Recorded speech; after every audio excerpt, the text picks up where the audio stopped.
अस्सलाम वालेकुम नाज़रीन, इमरान याकूब खान साहब और ज़फ़र अली साहब के साथ मैं हूँ Samina Pasha. Programme view point में आपको खुशामदीद कहती हूँ। नाज़रीन, वाक़तन इस मुल्क का जो मौर्रिख़ होगा यकीनन सर पकड़ के ही बैठा होगा, जिसको कुछ समझ नहीं आ रही कि आखिर इस मुल्क में हो क्या रहा है और कैसे हो रहा है। हम देख रहे हैं कि हर रोज़ हम यही बात कर रहे होते हैं कि जमहूरियत की तारीख़ के लिए और ऐवान की तारीख़ के लिए, मुल्क की तारीख़ के लिए एक स्याह दिन है और स्याह दिनों का इजाफा ही होता चला जा रहा है। हर दोनों तरफ की जो फ़रीक़ैन हैं वो अपनी तरफ से यही समझ रहे हैं कि ये स्याह तरीन दिन चल रहे हैं, लेकिन इन स्याह दिनों का ख़ात्मा शायद कोई नहीं चाहता और दोनों जानिब से हम देख रहे हैं कि इस वक्त आग दहक रही है। यही सूरत हाल पंजाब असम्बली में आज हमें नज़र आई, जहाँ पर वज़ीर आला का बिल आखिर इंतखाब हो ही गया और हमज़ा शहबाज वज़ीर आला मुंतखब हो गए हैं। 197 उन्होंने वोट हासिल किए। पहले ही से अंदाज़ा था कि वो मेजॉरिटी रखते हैं और अब वो बआसानी मुंतखब हो जाएंगे वज़ीर आला। इससे पहले होटल में भी उन्होंने इसी किस्म की एक तकरीब की थी, लेकिन अब बहरहाल ये एक असम्बली में सारा कार्रवाई हुई है और इसकी एक अपनी लीगैलिटी है।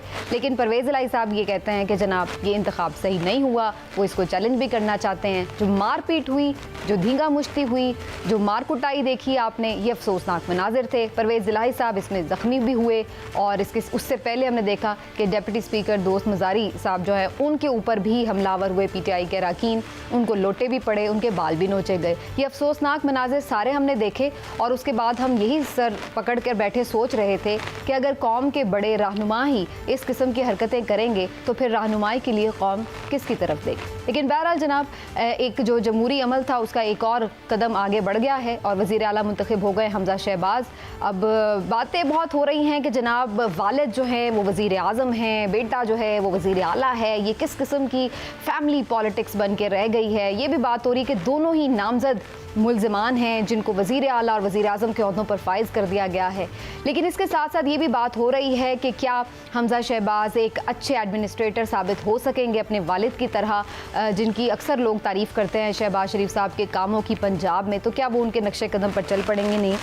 तो इस तरह ये काफ़ी सारे बातें हैं जिनके ऊपर बात हो सकती है। सही या गलत का फ़ैसला तो हम मौरिख पे ही छोड़ देते हैं। बात कर रहे हैं पाकिस्तानी पॉलिटिक्स के हवाले से और ख़ास तौर पर जो आज पंजाब में सूरत हाल बनी, तो इस पर ज़ाहिर ओपिनियन लेना शुरू करते हैं। पहले इमरान साहब की तरफ जाते हैं। इमरान साहब, परवेज़ इलाही साहब अगर नून लीग लोगों के साथ बैठे होते तो आज मज़े से वज़ीर आला बन के बैठे होते। आज पछता रहे होंगे आपके ख्याल से कि ये की कर बैठे हैं? बिस्मिल्लाहिर्रहमानिर्रहीम। समीना, पता क्या, इस पे ज़रूर बात करेंगे, लेकिन पहले मैं थोड़ी सी बात ये करना चाहता हूँ कि आज जो कुछ भी पंजाब असम्बली में हुआ, मैं किसी तौर भी इसे सियासत नहीं समझता। ये खुला खुला फाशिज़म है, ये सियासत नहीं है, ये जहालत है। ये हमारे पूरे जमहूरी निज़ाम के चेहरे पे एक स्याह धब्बा है। आप तो कह रही थी ना कि ये हर कहते हैं जी स्याह दिन है, तारीख हर रोज़ ही स्याह दिन, लेकिन मैं समझता हूँ कि ये देखना बड़ा ज़रूरी है कि ये सब कुछ क्यों हुआ। क्योंकि मैं अब आपसे जो बात करने जा रहा हूँ वो ना तो मेरा तज्ज़िया है और ना मुझे कोई ख्वाब आया। ये मेरी प्रॉपर इन्फॉर्मेशन है जो मैं आपके साथ शेयर करने जा रहा हूँ। ये इतने ही कन्फर्म है जितनी ये बात कन्फर्म है कि हिलाली साहब आज स्टूडियो में बैठे हुए हैं। बात ये है कि हंगामे का प्लान पहले से तैयार था पीटीआई और काफ लीग की तरफ से और मुस्लिम लीग नून की तरफ से। इनका जो समझ लें आपके प्लान भी तैयार था और इनसे निपटने का तरीका ये भी पहले से तैयार था। यानी दोनों टीमों ने ये तय कर रखा था, क्योंकि उन्हें ये पता था। देखिए, एक बात तो काफ़ी दिनों से तय हो चुकी थी कि हमज़ा शहबाज अगर नंबर गेम में देखें तो बहुत आगे हैं चौधरी परवेज़ इलाही साहब से, लिहाजा वो ये चाहते थे कि किसी तौर भी ये इलेक्शन हो जाए या ताकि। अच्छा, यानी वो ये चाह रहे थे कि हो जाए। अच्छा, अब पीटीआई और काफ लीग वो ये चाहते थे कि किसी तरह भी ऐसा हो जाए कि कम से कम मुनहरिफ अरकान जो हैं या उनको मुअत्तल कर दिया जाए या उनको वोट ना डालने दिया जाए या ऐसे हालात पैदा कर दिए जाएं कि जिसकी वजह से इलेक्शन ना हो सके। उसी लिए जब कल अदालत आलिया से फैसला आया तो उसके बाद काफ लीग के कैंपों में काफ़ी मायूसी थी, क्योंकि उस फैसले में वाज़े तौर पे डिप्टी स्पीकर को इसका ज़िम्मेदार बना दिया गया था और इंतज़ामिया को भी कह दिया गया था कि आप इसमें ताउन करें, पूरा ताउन करें और ये करें। लिहाजा ये जो बातें हमारे सियासतदान हमें चूरन बेचते हैं ना कि आइन कानून और ये जो हैं इन पे अमल और अदालतें हैं, ये सारे लोग हैं जो वो मुआशरे में इंतशार फैलाने की कोशिश जो है उसको रद्द करेंगे, इसके लिए अमली इक़दामात करेंगे। और ये सारी चीज़ें सिर्फ मुझे लगता है जैसे हमें सिर्फ सुनाने के लिए और किताबों में पढ़ाने के लिए। अमलन आज आपके सियासतदानों ने वहाँ जो किया है उसकी जितनी भी मजम्मत की जाए वो कम है।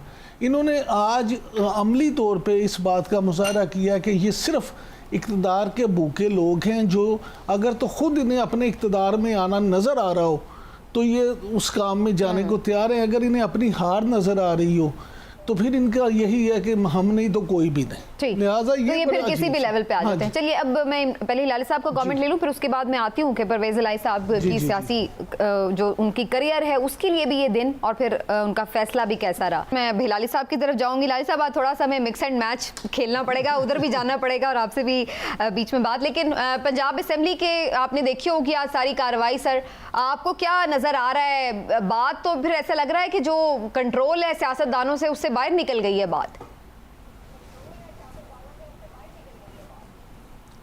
नहीं, आप सीधी सादी बात क्यों नहीं करते हैं? कुछ ऐसा नहीं लग रहा है। लग रहा है ऐसा है कि ये जो पंजाब के लोग हैं जो असेंबलियों में आते हैं, ये सियासतदान, ये अनफिट हैं डेमोक्रेसी के लिए। ये माफिया गैंगस्टर्स हैं, ये करप्ट हैं, इनको सिविलाइज्ड नॉर्म्स नहीं आते हैं। क्यों हम छुपाते हैं? ये मुल्क में जमहूरियत नहीं चल सकती है, मान जाओ। ये हैं तुम्हारे नुमाइंदे जो जाके 70-75 साल के आदमी का हाथ तोड़ते हैं, लोटे फेंकते हैं। मगर ये कुछ नहीं है। इससे पहले हमें पता चल गया था 1958 के पहले, जब एक बंगाली स्पीकर को हमने जान से मार दिया इसी किस्म के लड़ाई पे। ये अवाम कोई प्रोग्रेस नहीं हुआ है 50-70 साल से, कुछ नहीं हुआ है, बल्कि निशान इनकी बदतर हुई है। इसलिए कि ये लोटों से कोई नहीं मरा, उधर तो मार दिया था एक आदमी को। छोड़े इन लोगों को, दे डोंट डिजर्व रिस्पेक्ट। अब आप आ जाएं थोड़ी सी इधर कराची पे, आपको पता नहीं क्या हो रहा है कराची पे। आप लोग शायद पैदा नहीं हुए थे, मैं था कराची में भुट्टो के ज़माने में। ये भुट्टो का क्राउड है, जुल्फ़िकार अली भुट्टो के किस्म के क्राउड्स हैं। इनकी इंथ्यूजियाज़म, बच्चे, बीबी, माने आपको मैं बता नहीं सकता हूँ। कराची के सड़कें खाली हैं, किधर हैं लोग? जलसा गाह में, किधर हैं लोग? हैदराबाद में, रास्ते में। ऐसा लग रहा है जैसा इंडिया पाकिस्तान टेस्ट मैच हो रहा है। और एवरीवेयर वो टेलीविज़न स्क्रीन्स और बड़े बड़े लगे हुए हैं और लोग देख रहे हैं। किसको आए देखने के लिए? एक आदमी को। क्यों आए उसको देखने के लिए? नहीं कि उससे इतनी इश्क करते हैं, उसके जो मुखालिफ हैं उनसे नफरत करते हैं, इसलिए वो आए हैं। इसलिए उनको पता है वो जो दूसरे हैं प्रूवन, एब्सोल्युटली सर्टिफाइड चोर, करप्ट, क्रुक्स। ये बातें आप अपने लोगों को बताएं। मुजाहिद बरेलवी मेरा दोस्त 70 साल का उम्र उसके आदमी है, मुझे फ़ोन किया जलसा गाह से, कहने लगा ज़फ़र हिलाली मैंने ऐसा कभी नहीं देखा है, कभी कराची में भुट्टो के ज़माने से मैंने ये नहीं देखा है। आपको याद होगा भुट्टो के क्राउड्स क्या थे। देखिए, for God sake draw the right conclusion, don't just look and से बस ठीक है एक और जलसा है, ये है वो है। देखिए क्या कह रहे हैं लोग। अगर आपको मैसेज मिलता है उनका तो हम लोग सब खुश होंगे। मैसेज तो कम से कम एक्यूरेटली लें। और ये मैसेज है नहीं कि इमरान खान कोई पता नहीं क्या है, मैसेज ये है कि उसके साथ जो लोग खड़े हुए हैं वो प्रूवन क्रुक्स हैं। ये है मैसेज। अच्छा हिलाली साहब, मेरी बड़ा गिला है वैसे, आप मेरा रन्ना उन्ना उलट पुलट कर देते हैं। जो बात मैंने बाद में करनी होती है वो आप पहले कर देते हैं। मैंने जलसे पे बिल्कुल बात करनी थी, लेकिन थोड़ा सा आगे चल के ये बड़ी खबर थी आज की, हमजा शहबाज का भी मुंतखब होना। ज़ाहिर है इस पर भी हमें बात करनी है। यकीनन वो भी बड़ी खबर है कि जो जलसा गाह है, लोगों का जो एंथुसिज्म है वहाँ पर, उस पर भी ज़रूरी बात करनी है। तो इमरान साहब, अब मेरा ख्याल है जलसे की बात शुरू हो गई है, तो फिर इसी को थोड़ा कंटिन्यू कर लेते हैं। ये बात हम आज ट्रांसमिशन में भी कर रहे थे कि क्राउड चार्ज है, क्राउड आ रहे हैं, लोग आ रहे हैं जलसों में। लेकिन अगेन बात वही है, क्या ये मैटर कर रहा है कि साइज़ कितना है? क्या सही जगहों पर जाकर इसकी पेनिट्रेशन हो रही है कि ये लोग अगर कुछ निकल रहे हैं तो उसकी वजह क्या है, इनकी आवाज़ सुनी जाए? देखिए, इमरान खान साहब जब भी जलसा करते हैं तो क्राउड निकलता है, इसमें कोई शक नहीं है कि वो एक क्राउड पुलर हैं। उनकी जो पर्सनैलिटी है उसमें एक करिश्मा है, हम हमेशा ये बात करते हैं। लेकिन सिर्फ जलसों की बिना पे, इस क्राउड की बिना पे ये नहीं आप फैसला कर सकते कि दूसरे लोगों से लोग नफरत करते हैं। उनके लोग जलसों में भी लोग आते हैं। तो इमरान साहब, आप बात कर रहे हैं कि ये जो जलसे हैं, क्या इनको सही जगह पे इनका मैसेज पहुंच रहा है? देखिए, मैसेज ये सिर्फ ये है कि ये अगले इंतखाबात की तैयारी है। वो अवाम में अपना जो बयानिया लेके गए हैं, वो ये चाहते हैं कि लोग जो हैं उनको अपने क्राउड को चार्ज करें। वो तो इंतखाबात लेने के लिए तैयारी कर रहे हैं। इमरान खान, यही तो मामला है। आप समझ नहीं पा रही इमरान खान साहब की सियासत को। मैं समझता हूँ कि शायद पिछले 5 सालों में सबसे अच्छी सियासत वो अब कर रहे हैं, क्योंकि उन्होंने ये this is the right time, वो अपने इस वक्त बिल्कुल सही वक्त पे अपने वोटर को चार्ज कर रहे हैं, अपने सपोर्टर को चार्ज कर रहे हैं, और एक बयानिया लेके वो आवाम के पास जा रहे हैं कि जनाब देखें मेरा बयानिया। अब देखिए उन्होंने क्या कहा कि ये मैं पाकिस्तान का केस लड़ रहा हूँ। जो वो ज़रा सीक्वेंस बनाए ना कि पहले हक और बातिल की लड़ाई, फिर साजिश, अब पाकिस्तान, तो वो लोगों को वो साबित ये करना चाहते हैं अपने वोटर और सपोर्टर को कि जनाब मैं ही सिर्फ एक लीडर हूँ जिसे आपका एहसास है, जिसे इस मुल्क का एहसास है। बाकी जो लोग हैं वो, क्योंकि उनका करप्शन वाला बयानिया बुरी तरह से पिट गया है। और अब देखेंगे आप कि जैसे एक तो अभी तोशाखाना का केस आया ना, अभी उस्मान बुज़दार साहब के हवाले से, उनकी कैबिनेट के हवाले से, और शायद उनकी अपनी फैमिली के हवाले से भी बहुत सारी चीज़ें। अच्छा इमरान साहब, देखिए इसमें 2-3 चीज़ें। एक तो मेरा जो मैं बात आपसे ही कर रही हूँ ना कि आप ये कह रहे हैं कि टाइमिंग या वो इलेक्शन कैंपेन तो तब हो कि जब हम ये कहें कि इलेक्शन अनाउंस हो चुके हैं, आप सब इलेक्शन कैंपेन करें। अभी तो इलेक्शन अनाउंस नहीं हुए। अगर बिल फर्जी असेंबली 1.5 साल पूरे कर लेती है बाकी, तो अभी से जो इन्होंने बयानिया और इतना मोमेंटम बनाया 1.5 साल उसको बरकरार रखना तो खुद उनके लिए दर्द सर बन जाएगा। तो बेसिकली इसका तो ऑब्जेक्टिव ये नहीं है कि हम अर्ली इलेक्शन ले लें, जो कि वो डिमांड कर रहे हैं। सुन लें, असल चीज़ ये है कि आप इमरान खान साहब को जानती नहीं शायद पूरी तरह। उन्होंने क्या कहा था? उन्होंने कहा था मैं तुम्हें चैन से नहीं बैठने दूंगा, मैं ज़्यादा खतरनाक हो जाऊंगा, मैं तुम्हें हुकूमत करने नहीं दूंगा, मैं तुम्हें काम नहीं करने दूंगा। ये सारी चीज़ें किस तरह से होगी जब एक इस तरह से इंतशार की कैफियत हो, या इस तरह से एक ऐसी कैफियत हो कि इमरान खान साहब कराची, लाहौर, पेशावर, मुल्तान, फैसलाबाद, हैदराबाद, हर जगह वो सही है, लफ्ज़ सही है कि उन्होंने इस हुकूमत को पसूड़ी डाल के रखनी है, फड़ लो पा के रखनी है कि इमरान खान पता नहीं क्या कर रहा है। पूरी दुनिया में देखे, पूरी दुनिया उसके पीछे चल पड़ी है, पूरा मुल्क जो है ना वो इस वक्त इमरान खान के पीछे। मैं समझता हूँ सियासी तौर पर वो जो अपनी है ना स्ट्रेटजी, बड़ी अच्छी तरीके से वो लेके, और ये एक्सपेक्टेड भी था। सब ये जानते थे कि वो आराम से घर तो नहीं बैठ जाएंगे, अगर आप उन्हें इक़्तिदार से निकालेंगे तो वो आपको भी चैन से नहीं ले। लेकिन हिलाली साहब, मैं एक बात पे आपको कमेंट लेना चाहूंगी। इमरान साहब का ये मानना है कि जो करप्शन का बयानिया है वो पिट चुका है बुरी तरह से। आप समझते हैं कि ऐसा ही है, करप्शन का बयानिया पिट चुका है? नहीं, कभी नहीं पिट सकता, इसलिए कि ये गरीब कौम है, और जब वो देखते हैं कि उनके लीडरान किधर रहते हैं और कैसे रहते हैं, उनको क्या जवाब है? सिर्फ ये कि उन्होंने पैसे, उनके पैसे, टैक्स के पैसे चोरी करके ये उस तरीके से रह रहे हैं। देखिए, सीधी सादी बात है, इससे पहले जो इमरान ने कहा था कि ये चैन से नहीं रहने देंगे, उसका हक है अगर वो चैन से नहीं रहना दे कि जलसे करें, सही है। मगर मैं आपको बता रहा हूँ, ये चुप करके नहीं सुने रहेंगे। ये लोग जो आए हैं, ये जो 3 आए हैं, ये इनको पहली बात ये डिस्क्वालीफाई करेंगे ये पार्टी को। आपके ख्याल में ये जो फॉरेन फंडिंग केस है, इसको 30 दिन में, हमारी जो अदलिया है उन्होंने हुक्म किया है 30 दिन में ख़त्म करो। किसको हुक्म दिया है? ECP को। माय गॉड, कौन है वो? सब लोग जानते हैं। दूसरी बात, पार्टी को डिस्क्वालीफाई करेंगे, रेफरेंस मूव करके उसके खिलाफ। ये जो नेकलेसेस और घड़ी पे ये सब चल रहा है, ये सब टीवी पे जो कवरेज मिल रहा है, क्या है 10 करोड़ यार, खुदा के लिए। इन लोगों ने जितना लूटा है 30-40 साल के लिए पूरा एक शहर बना लिया है लंदन में। इल्फर्ड में जाके जाएं, हाई राइजेस जाके देखें, वो जो बड़े 3 हाई राइजेस हैं दुबई में, दार के, जाके देखें। क्या बातें कर रहे हैं आप लोग? ये इसको अरेस्ट करेंगे, इसको अरेस्ट करना चाहते हैं, इसको बंद करना चाहते हैं, ये ख़त्म करना चाहते हैं इस मीटिंग्स को। समझ जाइए इनका क्या खेल है। हिलाली साहब नहीं पहली तो बात- अगर वाकई ये ऐसा इनका एजेंडा नहीं होता तो ये जल्द से जल्द कहते ठीक है 3 महीने के बाद हम इलेक्शंस करेंगे। क्यों नहीं कहते?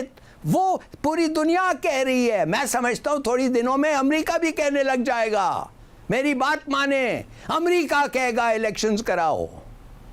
मगर इधर तो सोचते ही नहीं है। 1.5 साल बैठना चाहते हैं फॉल्स मैंडेट पे इस किस्म के।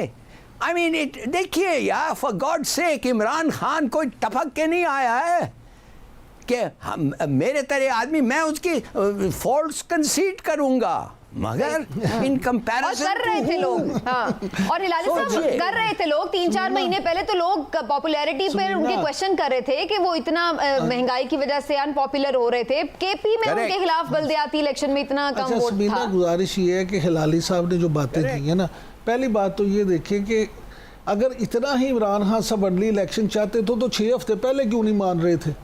6 हफ्ते पहले तक तो अपोजिशन मुतालबा ये कर रही थी कि एक ही हाल है, आप छोड़ दें, डिजाइन कर दें और नए इलेक्शन की तरफ आ जाएं। उस वक्त तो इमरान खान साहब नए इलेक्शन की तरफ नहीं थे आते।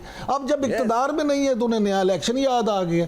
मामला ये है कि जो भी इक़्तिदार में आता है वो उससे चिमट के रह जाता है। वो कहता है मैं ना जाऊँ, मैं यहाँ कुर्सी पर बैठा रहूँ।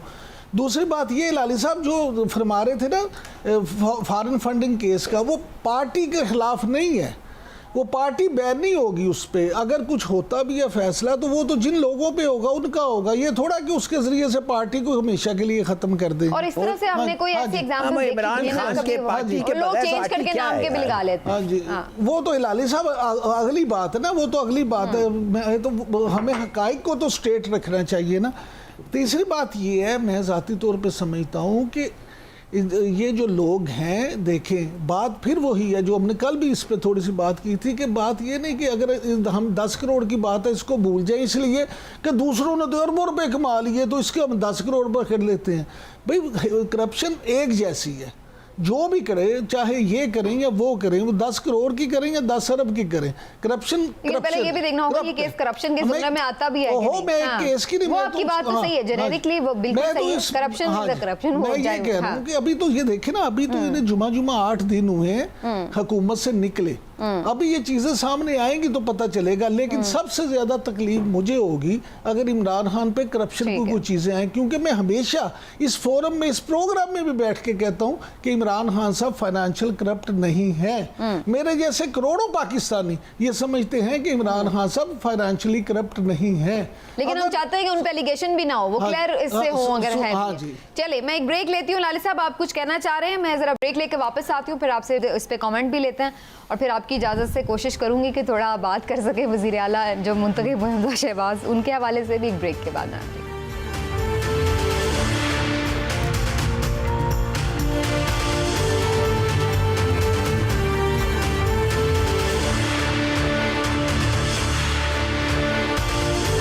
वेलकम बैक जी। और बात हो रही है इमरान खान साहब की सियासत के हवाले से। जलसे जुलूस भी हो रहे हैं, लेकिन दूसरी जानिब से मुखालिफिन भी अब उन पर करप्शन के इल्ज़ामात लगा रहे हैं, उनके माली मामलात पर सवाल उठा रहे हैं। इलाली साहब इसी बात पर आप कुछ ऐड करना चाह रहे थे, मैं आप ही की तरफ आऊंगी जी। देखिए, मैं समझता हूँ कि इसके गवर्नमेंट में बेशक करप्शन हुआ हो, नहीं हुआ बेशक क्या हुआ हो, मैं कहता हूँ बिल्कुल ये तो नहीं हो सकता कि सब लोग इधर ऑनेस्ट हैं और सब लोग उधर करप्ट हैं। बिल्कुल नहीं, इनका भी बड़ा ठीक ठाक कोटा होगा करप्ट लोगों का। मैं कुछ और बात करता हूँ, मैं कहता हूँ weak administration, bad judgement of people, दोनों जो चीज़ें हैं वो खुद कंसीड करेगा कि उसको इस बात पे एक्सपीरियंस नहीं है। भाई ये 3 साल से आया है पॉलिटिक्स, 3.5 साल 4 साल से पॉलिटिक्स में है, दूसरे तो डेकेड्स, इतने डेकेड्स में है। ये बिल्कुल उसकी गलती होगी, बैड जजमेंट, सिलेक्शन, इसके गलत सिलेक्शन होते थे, ढीठ आदमी, अड़ियल आदमी, मैं मानता हूँ। मगर एक चीज़ मैं आपको बताऊँगा कि खुद जो है, इसीलिए तो लोग इसको ईमानदार कहते हैं। कौन कहता है इसके पार्टी में ईमानदार लोग हैं? बिल्कुल करप्शन केसेस निकलेंगे। मैं तो समझता हूँ 1-2 कैबिनेट मिनिस्टर्स हैं जो बिल्कुल वो तो उतने ही बुरे हैं जितने ऑपोजिशन में थे, मगर इसके अपने बारे में ही रिप्रेजेंट्स द पार्टी। ये तो हैं, ये जो दूसरे जो हैं उनका कोई अहमियत ही नहीं है। तो उस लिहाज से सब चीज़ रिलेटिव है। इमरान कहता रहता है करप्शन हर जगह है, मैं मानता हूँ, मगर मैं कहता हूँ सब चीज़ रिलेटिव है। लीडरशिप में, इसकी लीडरशिप में, उन दूसरों में, दूसरों ने पैसे बनाए हैं, वो प्रूवन है, केसेस चल रहे हैं इस वक्त एज वी स्पीक। इसके खिलाफ क्या आप कह सकते हैं कि एक नेकलेस बेच दिया है, एक क्या वो आप कहते हैं? चलिए वो तो फिर अलग बात है कि जब केसेस बनेंगे वो 1 लाख और अब तो ठीक ये सब छोड़ें यार। हिलाली साहब वैसे भी अब बात ये है कि अगर yes relative, everything is relative.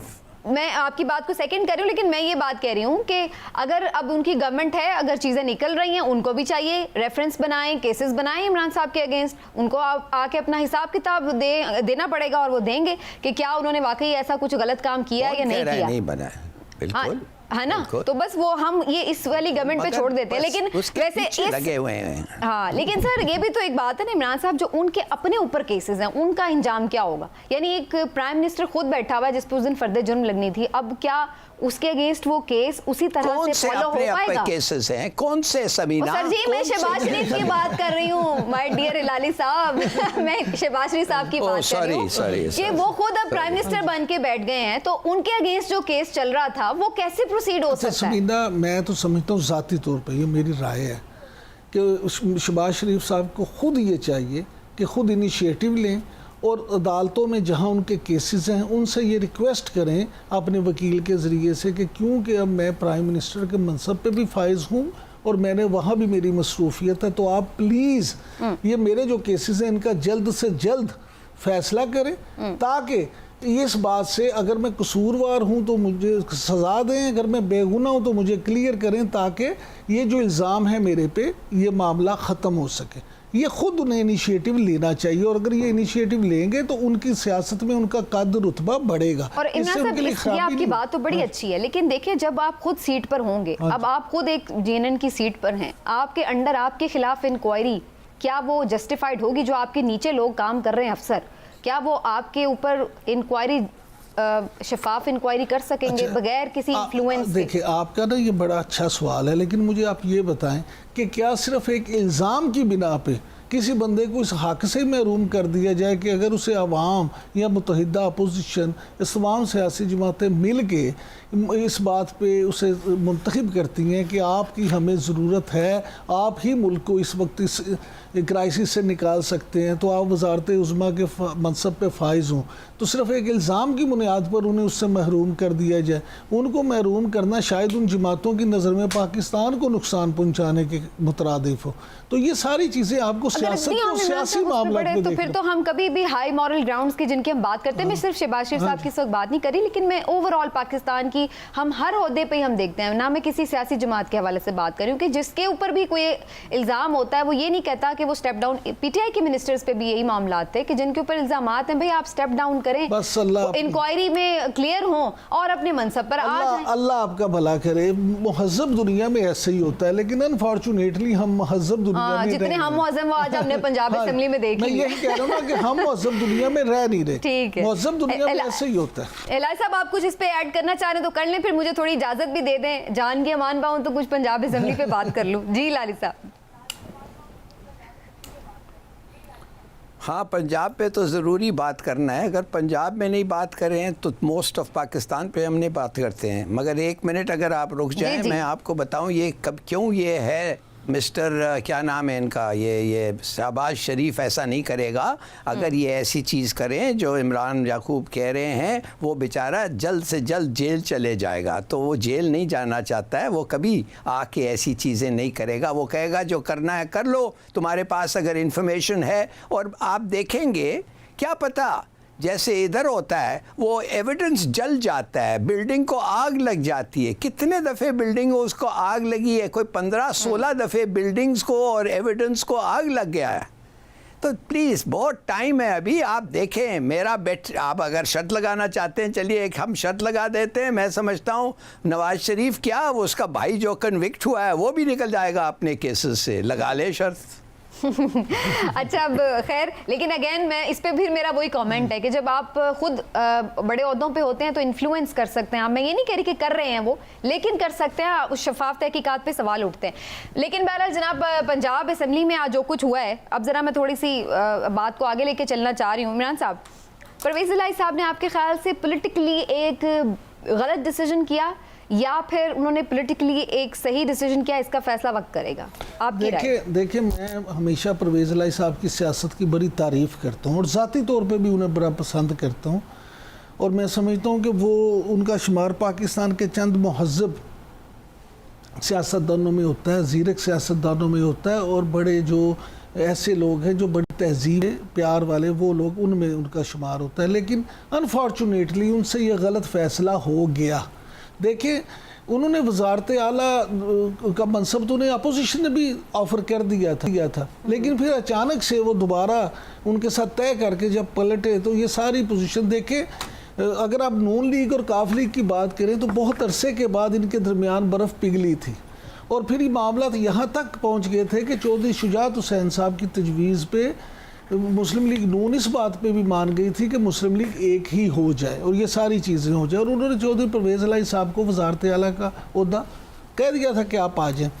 लेकिन फिर अचानक से जब हुकूमत के साथ ये मामला हुए, कुछ लोग मुनस इलाही साहब को उसका ज़िम्मेदार ठहराते हैं कि शायद मुनस इलाही साहब के दबाव पर चौधरी परवेज़ इलाही साहब ने यह फ़ैसला किया। लेकिन बहरहाल मेरी ज़ाती राय है कि सारे अमल में सबसे ज़्यादा जो नुकसान हुआ वो चौधरी परवेज़ इलाही साहब का हुआ सियासी तौर पे। उसकी बुनियादी वजह यह है कि मुस्लिम लीग नून और पीपल्स पार्टी की तरफ तो उनके एक तरह से रास्ते बंद हो गए। अब पीटीआई जब खुद फुल स्विंग पे होगी तो इमरान खान साहब उन्हें कितना एडजस्ट करेंगे या कितना अपना अकोमोडेट करेंगे या अपने हिस्से में से हिस्सा देंगे। जो आपने अभी बात की ना कि रास्ते बंद होंगे, मेरा तो इस बात से एतबार ही उठ गया है। हम तो बहुत सारी दफा देख चुके होते हैं, फिर मिलके बैठ जाते हैं। बज़ाहिर वो तो सियासत में जरदार साहब नहीं कहते कि कोई भी चीज़ हरफ़े आखिर नहीं होती, लिहाजा वो तो ठीक है बात, लेकिन बज़ाहिर हम तो मौजूदा सूरत हाल में बात कर रहे हैं ना। मौजूदा सूरत हाल में मुझे लगता है कि परवेज़ इलाही साहब से घाटे का सौदा किया, उन्होंने घाटे का सौदा किया। जी लाली साहब, क्या ये घाटे का सौदा है या वक्त बताएगा कि कौन फायदे में रहा? मैं समझता हूँ कि शुजात और परवेज़ इलाही इनसे समझदार और चालाक सियासतदान पाकिस्तान में नहीं हैं। इन्होंने एक बड़ा अच्छा फ़ैसला किया है। एक आदमी गया है नवाज़ के साथ और एक आदमी गया है इसके साथ, इमरान ख़ान के साथ। अगर ये दोनों में से एक का फ़तह होना है ना, तो जब जिसका फ़तह होगा वो दूसरे को बचा देगा। अब जो इमरान ख़ान अगर पाकिस्तान का सबसे पॉपुलर पॉलिटिशियन अगर किसी तरीके से इलेक्शन में जीत जाए, इसलिए कि इधर तो अगर आप सबसे पॉपुलर होते हैं तो अमूमन हार जाते हैं, मगर अगर जीत जाए तो इसका मतलब ये है कि परवेज़ इलाही क्या नहीं मिल सकता है उसको? भाई बहुत चीज़ें मिलेंगे और Iran has to be grateful to him. उसने बड़ा ग्रेटिट्यूड होगा इमरान को इसके लिए। तो मार भी खाए, एक मेरे साथ खड़े रहे, हार भी गए, you did not take the easy way out. शाबाश परवेज़ इलाही, क्या चाहते हो तुम? और अगर इमरान खान री इलेक्ट होके ना आए या उसको रोका गया, विच सीम्स पॉसिबल, तो फिर शुजात जो होगा वो फिर जाके कह सकता है अपनी ना, पार्टी के लोगों का तो इतना ख्याल किया नहीं इमरान खान साहब ने, इसलिए आधी पार्टी उनसे नाराज होगी इस चक्कर में, उन्होंने उनका ख्याल नहीं किया। हिलाली साहब, मुझे लगता है आप इमरान खान साहब को अच्छी तरह नहीं जानते। मुझे आप बताएं कौन से उनके दोस्त थे, उनके मुखलिस साथी थे जिनका उन्होंने इस तरह से ख्याल रखा? जिन लोगों ने उनके लिए इतनी कुर्बानियां दी, एटीएम तक कहलवाए, उन्होंने उनको नहीं इस तरह से अकोमोडेट किया तो वो इसको करेंगे। नहीं सही कह रहे हैं आप। इन सम वेज ये अगर आप तरीन की बात कर रहे हैं और अलीम खान की बात कर रहे हैं, उनकी जो कुर्बानी थी, उनका फ़ायदा जो हुआ बाद में, मेरे ख्याल में कुर्बानी उन्होंने वसूल कर लिया। नहीं तो और ऐसी कोई बात। और दूसरी बात ये है कि अगर आप मुझे मदद करते हैं और उसके बाद आप ऐसे हरकतें करते हैं जो काबिल एतराज़ है, कानून के ख़िलाफ़ है, इसके माने हर वक्त मैं तुम्हारे साथ रहना चाहिए जैसे ये दूसरे हैं, मेरा दोस्त, मेरा यार, एक दफ़े हर वक्त मेरा यार, मार दो, सबको कत्ल कर दो, कोई बात नहीं, जैसे सिंध में होता है, कत्ल करते हैं, कहते हैं क्या करें यार, मेरा दोस्त था वो। हिलाली साहब, जस्टिस वजीउद्दीन साहब ने या हामिद खान साहब ने या बहुत से और कैरेक्टर हैं, उन्होंने क्या किया था? उन्होंने तो कोई करप्शन भी नहीं थी की, उन्होंने तो कोई नुकसान भी नहीं था पहुंचाया। सर सियासत में माफ कीजिएगा, ये लोग जो हैं सियासी उनका कसूर सिर्फ ये था, उनका कसूर वजीउद्दीन का सिर्फ ये था कि वो कानून के मुताबिक, हर वक्त कानून के मुताबिक चलना चाहते थे। हाँ, उनमें फ्लेक्सिबिलिटी कम थी और बड़ी अच्छी बात है, शायद आपके तरह और मेरे तरह हैं वो। हाँ, और इन पॉलिटिशियंस जो हैं इनके लिए कानून कुछ नहीं है, कानून बनता है तोड़ने के लिए। The laws are made to be broken, बस इनको कौन पकड़ता है यार? देख लो, सोच लो, लेकिन बहरहाल मुझे बताओ किधर है ये सब बाहर हैं। लेकिन अब ये वक्त फैसला करेगा कि जनाब कौन सही फैसला कर सका और कौन नहीं। लेकिन बज़ाहिर तो लग रहा है कि परवेज़ इलाही साहब खसारे में रहे हैं, वज़ारत आला उन्हें वैसे भी मिल जाती अगर वो उन PMLN और पीपल्स पार्टी के साथ जाते, लेकिन आज उन्हें हमने देखा है कि काफ़ी वो परेशान कुन सूरत हाल का शिकार है। बिल्कुल वक्त ख़त्म हो रहा है, लेकिन एक शॉर्ट सा कमेंट इमरान साहब, हमजा शहबाज को वज़ीर आला पंजाब के तौर पर आप कैसे देख रहे हैं, क्या एक्सपेक्टेशंस हैं? देखिए, हमजा शहबाज के लिए दो तरह की चीज़ें हैं। हाँ जी, बिल्कुल शॉर्ट। एक तो ये कि एक तो उनके लिए फ़ायदे की बात है, वो ये कि उनका मुकाबला किया जाएगा उस्मान बुज़दार साहब से, जिन्होंने किया ही कुछ नहीं, लिहाजा वो कुछ भी कर जाएं तो उस्मान बुज़दार से बेहतर ही उनकी कारकर्दगी तस्वर की जाएगी। दूसरा जो उनके लिए मुश्किल वाली बात है, उनका मुआजना किया जाएगा उनके अपने वालिद मियाँ शहबाज शरीफ से, लिहाजा उन्हें शहबाज स्पीड से बढ़ के ये काम करना पड़ेगा। और मुझे ज़ाती तौर पर ये लगता है कि हमजा ने जिस तरह से माजी में कारकर्दगी दिखाई है अपनी जमात में और उसमें, मुझे लगता है कि वो शहबाज स्पीड को पीछे छोड़ जाएंगे और बेहतर परफॉर्म करेंगे। अच्छा, चलिए जी, ये इमरान साहब की उनके बारे में राय। प्रोग्राम का वक्त हो गया ख़त्म। नाज़रीन, इंशाल्लाह फिर आपसे मुलाकात होगी, अपना ख्याल रखिए, अल्लाह हाफ़िज़।